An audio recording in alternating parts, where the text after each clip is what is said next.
افغانستان میں اسلامی قانون کے مکمل نفاذ کا حکم جاری۔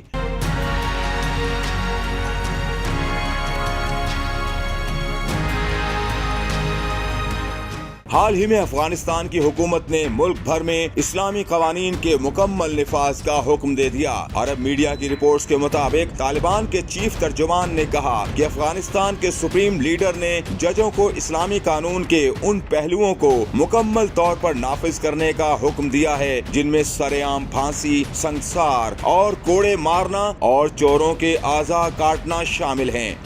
ذبیح اللہ مجاہد نے گزشتہ روز ٹویٹر پر پیغام جاری کیا اور لکھا کہ ہیبت اللہ اخوند زادہ کی طرف سے فرضی حکم خفیہ رہنما کی ججوں کے ایک گروپ سے ملاقات کے بعد آیا۔ اسلامی قوانین کے نفاذ کا حکم دینے والے ہیبت اللہ اخوند زادہ، جن کا صرف نام پہلی مرتبہ گزشتہ سال اگست میں طالبان کے اقتدار میں واپس آنے کے بعد سے عوام کے سامنے آیا، ان کی کوئی تصویر بھی آج تک طالبان کی جانب سے جاری نہیں کی گئی۔